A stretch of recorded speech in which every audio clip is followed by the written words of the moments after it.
On স্ক্রিনে আপনি দেখতেই পাচ্ছেন আমাদের হাতে কিন্তু স্বাস্থ্যসাথী কার্ড অ্যাপ্লাই করার ফর্মটি।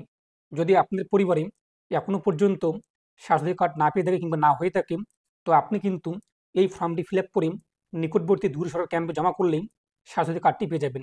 এছাড়াও আগের ভিডিওতে আমরা দেখে নিয়েছি কীভাবে আপনি অনলাইনে বাড়িতে বসে মোবাইল ফোন দিয়ে স্বাস্থ্যসাথী কার্ডের জন্য অ্যাপ্লাই করতে পারবেন।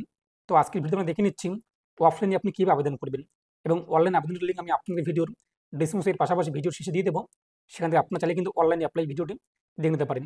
তো অফলাইনে আবেদন করার জন্য আপনাদের এই যে ফর্মটি, যদি আপনাদের পরিবারে কোনো সদস্যের এখনও পর্যন্ত স্বাস্থ্য কার্ড হয়নি, আপনি একজন নতুন একদম ফ্রেশ ফ্যামিলি, সেক্ষেত্রে অবশ্যই আপনাদের ফর্ম বি এটি কিন্তু সংগ্রহ করতে হবে। ফর্মের যে ডাউনলোড লিঙ্ক আমি আপনাদের ভিডিওর ডিসক্রিপশনে প্রোভাইড করে দিয়েছি, সেখানে থেকে আপনারা সরাসরি ডাউনলোড করতে পারবেন। এছাড়াও নিকটবর্তী দূরে সরকার ক্যাম্প থেকে সম্পূর্ণ বিনামূল্যে সংগ্রহ করতে পারবেন। তো দেখে নিচ্ছি এখন কোন ঘরে কী লিখবেন আপনি, এবং আপনি যদি এখনও পর্যন্ত ভিডিওতে লাইক না দেন, অবশ্যই ভিডিওতে লাইক দেওয়ার পাশাপাশি সাবস্ক্রাইব করে পাশে ক্লিক করে নোটিফিকেশন অল করে রাখবেন পরবর্তী ভিডিও সবার আগে পাওয়ার জন্য। তো আপনারা অন স্ক্রিনে দেখতেই পাচ্ছেন সাধারণ ফর্মটি, ফর্ম বি। প্রথমত রয়েছে অ্যাপ্লিকেশন নং এবং ডেট। এই অ্যাপ্লিকেশন নং আমাদের কাছে কিন্তু নেই, তাই এটা আমরা ফাঁকা রাখবো। ডেটটা আমরা ফাঁকা রাখবো। যখন আমরা জমা করব ফর্মটি, সেখানে কিন্তু আধিকারিকরা অ্যাপ্লিকেশন নং এবং ডেট উল্লেখ করে দেবে। প্রথমত রয়েছে কিন্তু জেলার নাম। তো আপনি কোন জেলা, ডিস্ট্রিক্ট এখানে আপনি লিখে দেবেন। আমরা যেহেতু কোচবিহার, তো আমরা এখানে কোচবিহার লিখে দিচ্ছি। তো আপনি যে ডিস্ট্রিক্ট আছে তা এখানে ভালোভাবে লিখে দেবেন। আমি আপনার দেখানোর জন্য এখানে একটু লিখে দিচ্ছি, যেহেতু আমার হাতের হ্যান্ডরাইটিং খুবই খারাপ, দেখতেই পাচ্ছেন।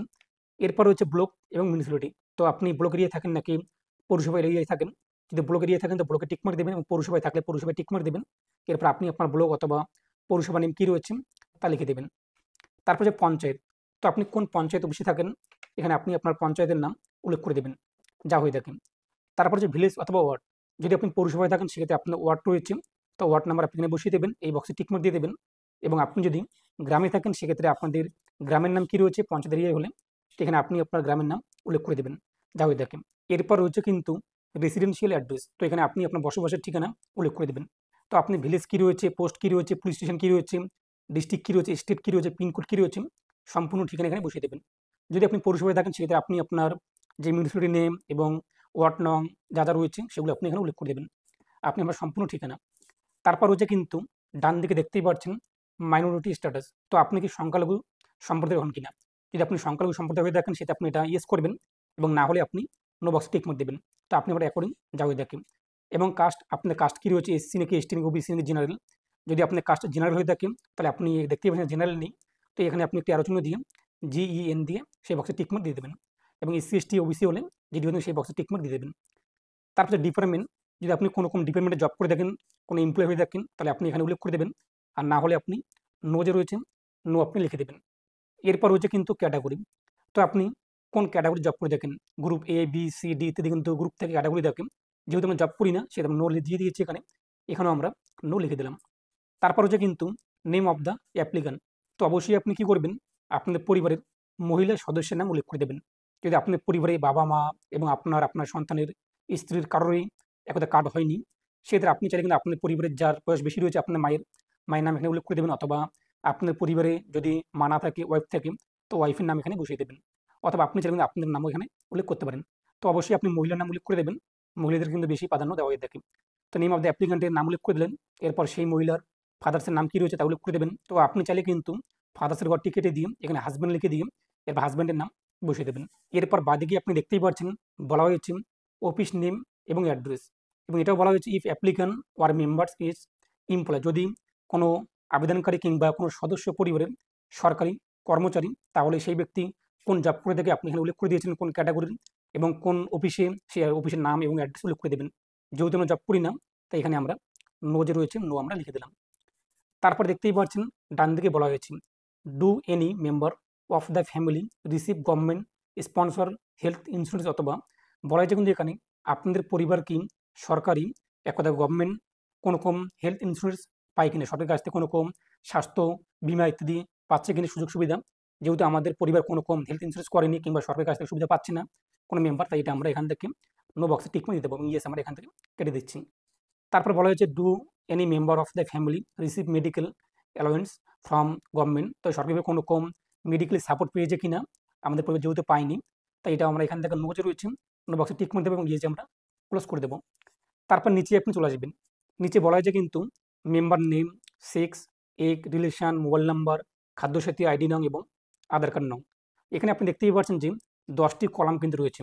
আপনি এখানে 1 থেকে 10 পর্যন্ত একটি কার্ডে কিংবা একটি ফর্মে আপনি কিন্তু 10 জনের নাম যুক্ত করতে পারবেন। এখন মনে করুন আপনাদের পরিবারে 12 জন কিংবা 14 জন ফ্যামিলি মেম্বার রয়েছে, সেক্ষেত্রে আপনি এই ফর্মটি দুটো সংগ্রহ করবেন এবং আপনি এগুলো আর ফিল আপ করতে হবে না। শুধুমাত্র এখানে 10টি নাম উল্লেখ করে দিলেন, বাকি যে 2টা অথবা 4টা কিংবা 5টা বাকি রয়েছে পরের ফর্মে আপনি এখানে লিখে দেবেন। তো আপনি কিন্তু একটি কার্ডে অসংখ্য নাম একবারে অ্যাড করতে পারেন আপনাদের পরিবারে যতজন সদস্য রয়েছে। এরপর রয়েছে কিন্তু মেম্বার নেম। প্রথমত এই যে 1 নম্বর ঘরে এখানে কিন্তু সেই ব্যক্তির নাম উল্লেখ করতে হবে। নেম অফ দ্য অ্যাপ্লিক্যান্টে আপনি যার নাম এখানে উল্লেখ করেছেন, তো এখানে আপনি যার নাম উল্লেখ করেছেন সেই ব্যক্তির নামে কিন্তু এই যে মেম্বার নেম এখানে উল্লেখ করতে হবে। তো আপনি এখানে সেই ব্যক্তির নাম উল্লেখ করে দেবেন। তারপর সেই ব্যক্তির বয়স কত রয়েছে এবং সেক্স কী রয়েছে, মেল না ফিমেল তা লিখে দেবেন। ফিমেল হলে এফ উল্লেখ করে, একটা মহিলা হলে এফ, পুরুষ হলে এম উল্লেখ করে দেবেন। বয়স কত রয়েছে তা এখানে বসিয়ে দেবেন আধার কার্ড অনুযায়ী হিসাব করে।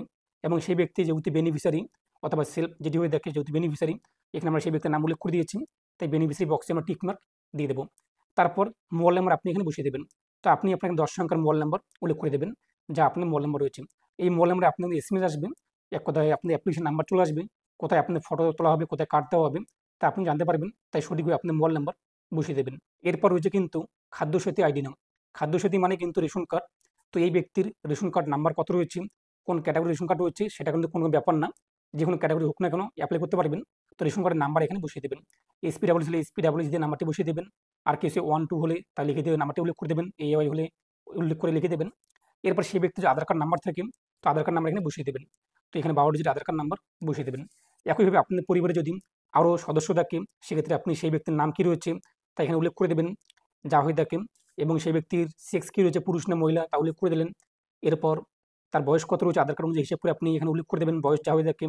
এরপর যে রিলেশন, তো এই যে অ্যাপ্লিক্যান্ট রয়েছে এখানে আমরা 1 নম্বর যার নাম উল্লেখ করেছি সেই ব্যক্তির সঙ্গে এই দ্বিতীয় ব্যক্তির সম্পর্ক কী রয়েছে। যদি হাজব্যান্ড ওয়াইফ হয়ে থাকে তো এখানে আপনি লিখে দেবেন কি হাজব্যান্ড ওয়াইফ। তো হাজব্যান্ড ওয়াইফ আপনি এখানে লিখে দেবেন যা হয়ে থাকে সম্পর্ক। তারপর মোবাইল নাম্বার যেহেতু আমরা এখানে একবার উল্লেখ করে দিয়েছি, তাই দ্বিতীয়বার আমরা মোবাইল নাম্বার উল্লেখ করবো না। এরপর এই দ্বিতীয় ব্যক্তির রেশন কার্ড নাম্বার কী রয়েছে দ্বিতীয় বক্সে আমরা এখানে উল্লেখ করে দেবো। এরপর এই দ্বিতীয় ব্যক্তির আধার কার্ড নাম্বার কী রয়েছে তা এখানে বসিয়ে দেবো। যদি আধার কার্ড নাম্বার না থাকে তো আপনি ফাঁকা রাখবেন। যদি এক আধার কার্ড রয়েছে রেশন কার্ড নেই তো আধার কার্ড নাম্বার বসিয়ে দেবেন, রেশন কার্ড ঘরটি আপনি ফাঁকা রাখবেন। এরপর যদি আপনার পরিবারে কোনো সন্তান থাকে সেই সন্তানের নাম কী রয়েছে তা এখানে আপনি উল্লেখ করে দেবেন যা হয়ে থাকে। তো এরপর সেই সন্তানের বয়স কত রয়েছে এবং এক কথায় সেক্স কী রয়েছে তো সেটা আপনি উল্লেখ করে দেবেন, সেটি পুরুষ নাকি মহিলা, ছেলে নাকি মেয়ে। তো আপনি আপনার অ্যাকর্ডিং উল্লেখ করে দেবেন যা হয়ে থাকে। তারা বয়স কত রয়েছে তা বসিয়ে দিলেন। এরপর এই যে অ্যাপ্লিক্যান্ট রয়েছে এই অ্যাপ্লিক্যান্টের সঙ্গে তৃতীয় ব্যক্তির সম্পর্ক কী রয়েছে। অ্যাপ্লিক্যান্টের সঙ্গে তৃতীয় ব্যক্তির সম্পর্ক এক কথা ছেলে এবং মা, তো এখানে আমরা লিখে দেবো কি মাদার এবং সন। তো আপনি আপনার অ্যাকর্ডিং যা হয়ে থাকে তাকে উল্লেখ করে দেবেন যা সম্পর্ক দাঁড়ায়। তারপর মোবাইল নাম্বার উল্লেখ করতে হবে না, একবার আপনি যেহেতু মোবাইল উল্লেখ করেছেন বারবার আপনি উল্লেখ করবেন না, নাহলে আপনার সমস্যা হয়ে যাবে। সমস্যা বলতে কি আপনি এখানে একটি মোবাইল উল্লেখ করে দিলেন, এই ব্যক্তি আলাদা মোবাইল নাম্বার বসিয়ে দিলেন, এই ব্যক্তি আলাদা মোবাইল নাম্বার বসিয়ে দিলেন, এক্ষেত্রে কিন্তু আধিকারিকরা বুঝতে সমস্যা হবে যে কোন মোবাইল নাম্বারে তারা লিঙ্ক করবে। তো একটি মাত্র সঠিক মোবাইল নাম্বার বসিয়ে দেবেন। এরপর হচ্ছে কিন্তু রেশন কার্ড নাম্বার। তো এই তৃতীয় ব্যক্তির রেশন কার্ড যদি থাকে তো রেশন কার্ড নাম্বার বসিয়ে দেবেন, আধার কার্ড যদি থাকে আধার কার্ড নাম্বার উল্লেখ করে দেবেন। এইভাবে আপনি কিন্তু পরপর উল্লেখ করে দেবেন। যদি আপনাদের কোনো সন্তানের বয়স 5 বছরের কম থাকে এবং রেশন কার্ড কিংবা আধার কার্ড না থাকে তবে আপনি চাইলে নাম উল্লেখ করতে পারেন। নাম উল্লেখ না করলেও সমস্যা নেই। সেই সন্তানের যদি কোনো কম সমস্যা হয়ে থাকে চিকিৎসা করার জন্য মায়ের নাম দিয়ে কিন্তু হয়ে যাবে। তবে আপনি চাইলে কিন্তু সেই সন্তানের নাম উল্লেখ করতে পারেন এবং সেই সন্তানের যেহেতু রেশন কার্ড এবং আধার কার্ড নেই এগুলো আপনি ফাঁকা রাখবেন। তো আপনি এইভাবে সমস্ত পরিবারের নাম উল্লেখ করে দেবেন এবং তাদের জেন্ডার কী রয়েছে, বয়স কী রয়েছে, রিলেশন কী রয়েছে এইভাবে আপনি এখানে লিখে দেবেন। তারপর নিচে আপনি চলে আসবেন, নিচে বলা হয়েছে কিন্তু উপরোক্ত তথ্য সম্পূর্ণ সত্য এবং আমি আমার পরিবারের কোনো সদস্য ইতিপূর্বে স্বাস্থ্যসাথী কার্ড পাইনি বা স্বাস্থ্যসাথী কার্ড এর জন্য ফর্ম দাখিল করিনি, যেহেতু আমরা এর আগে পাইনি। তো এরপর কী করবেন, এই যে সিগনেচার দেখতেই পাচ্ছেন বেনিফিশিয়ারি সিগনেচার, এখানে আপনি যার নাম উল্লেখ করেছেন অ্যাপ্লিক্যান্টে সেই অ্যাপ্লিক্যান্ট যদি সিগনেচার পারে তো এখানে সিগনেচার করে দেবেন, অথবা পরিবার যদি কোনো সদস্য সিগনেচার পারে এখানে উল্লেখ করে দেবে, এবং কেউ যদি সিগনেচার না পারে তো এখানে টিপসই দিয়ে দেবে যা হয়ে থাকে নাম এক কথায়। তো এরপর রয়েছে কিন্তু দেখতেই পাচ্ছেন সিগনেচার অফ ভেরিফাইং অফিসার, এখানে কিন্তু অফিসার যে রয়েছে আধিকারিক তিনি সিগনেচার করবেন। তো আশা করি বুঝতে পেরেছেন। এরপর আপনি কি করবেন, এই ফর্মটি সাথে কোন কোন ডকুমেন্টস আপনাদের জমা দিতে হবে। এখানে আপনি যে সমস্ত নাম উল্লেখ করেছেন তাদের যা যা ডকুমেন্টস রয়েছে আধার কার্ড এবং রেশন কার্ড অথবা ভোটার কার্ড অথবা জন্ম সার্টিফিকেট যা যা রয়েছে তাতে আপনি জেরক্স করে এই ফর্মের সঙ্গে জমা দিয়ে দেবেন নিকটবর্তী দূরে সরকার ক্যাম্পে। এরপর আপনাদের কিন্তু এই যে দেখতেই পাচ্ছেন রিসিভ কপি, এটা কিন্তু ছিঁড়ে আপনাকে দিয়ে দেবেন পরবর্তীতে আপনি অ্যাপ্লিকেশন নাম্বার যেখানে স্ট্যাটাস চেক করতে পারবেন। তো আশা করি বুঝতেই পেরেছেন, আপনি কিন্তু এইভাবে খুব সহজে আবেদন করতে পারবেন। এরপর এখানে আপনার যে অ্যাপ্লিকেশন নাম্বারটি দেওয়া হবে, সেই নাম্বার দিয়ে আপনি স্ট্যাটাস চেক করতে পারবেন এবং সমস্ত লিঙ্ক আমি আপনাদের ভিডিওর ডেসক্রিপশনে প্রোভাইড করে দিয়েছি। সেই লিঙ্কে ক্লিক করে আপনি কিন্তু সরাসরি ফর্ম ডাউনলোড করতে পারবেন, স্ট্যাটাস চেক করতে পারবেন। এছাড়াও অনলাইনে আপনি কীভাবে অ্যাপ্লাই করবেন স্বাস্থ্য কার্ডের জন্য এ নিয়ে আমাদের ভিডিও রয়েছে। আপনি দেখতেই পাচ্ছেন ভিডিও শেষে একটি ভিডিও চলে আসছে, সেটি দেখে নিয়ে আপনারা কিন্তু অনলাইনে খুব সহজেই এই স্বাস্থ্য কার্ডের জন্য অ্যাপ্লাই করতে পারবেন। আর অবশ্যই ভিডিওটি বেশি বেশি শেয়ার করে প্রত্যেকে জানিয়ে দেবেন। প্রত্যেকে ভালো থাকুন, সুস্থ থাকুন। পরবর্তী ভিডিওতে আপনার সঙ্গে দেখা হচ্ছে।